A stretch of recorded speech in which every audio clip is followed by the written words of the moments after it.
7 राज्यों में हुए उपचुनाव के नतीजे बेहद शानदार हैं।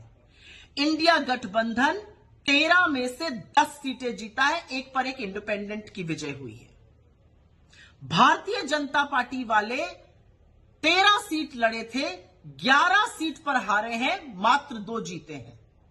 यह देश सिरे से बीजेपी को नकार रहा है। यह देश नरेंद्र मोदी को 1 महीने के अंदर ही एक और बड़ा संदेश दे रहा है और फिर से कह रहा है कि हमें नफरत की, हिंसा की, वैमनस्य की, उल जलूल की बातों की राजनीति नहीं चाहिए।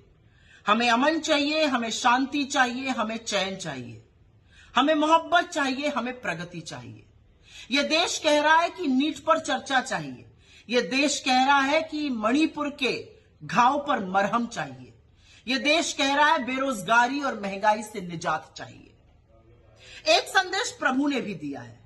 पहले अयोध्या हारी बीजेपी और अब बद्रीनाथ धाम हार गई। यही नहीं, बीजेपी, अयोध्या, ये सब राम जी से संबंधित जगह हैं। अयोध्या, सीतापुर, बस्ती, प्रयागराज, चित्रकूट, कोप्पल, नासिक, रामटेक, रामेश्वरम सब हारते हुए अब बद्रीनाथ भी हार गई। उत्तराखंड में हम 2 सीट जीते, मंगलौर और बद्रीनाथ धाम की। कहने वाले बीजेपी के कह रहे हैं मंगलौर में मुस्लिम ज्यादा है, बद्रीनाथ में तो 98% हिंदू है। क्या कहिएगा, वहां क्यों हार गए? और मंगलौर में जो प्रशासन के साथ मिलकर गंद करी थी चुनाव के दौरान, जो रक्त रंजन किया था, जो मुस्लिम मतदाताओं को जबरन वोट ना देने दिया था, उसका परिणाम सामने है। बीजेपी सिरे से हार गई है। हिमाचल प्रदेश में भी लोगों की हिमाचलियत को ललकार दिया था, जनादेश का असम्मान किया था, सरकार को गिराने का कुत्सित प्रयास किया था। जिन 3 सीटों पर निर्दलियों का इस्तीफा दिलाकर चुनाव कराया गया, उनमें से 2 कांग्रेस ने जीत ली। तो हिमाचल ने भी खड़े होकर कहा कि हमारे जनादेश, हमारे मताधिकार के साथ असम्मान मत कीजिए, हमारी हिमाचलियत को मत ललकारिए।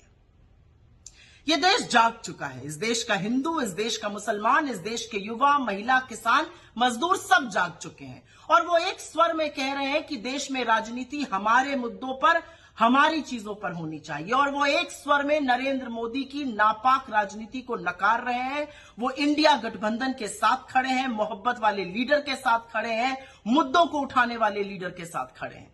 वो राहुल गांधी के साथ खड़े हैं, वो हमारे घटक दलों के साथ खड़े हैं। वो खड़े होकर निष्पक्ष तौर से ये कह रहे हैं कि ये देश मोहब्बत से, शांति से और न्याय से चलेगा, अन्यथा हम सबक जरूर सिखाएंगे।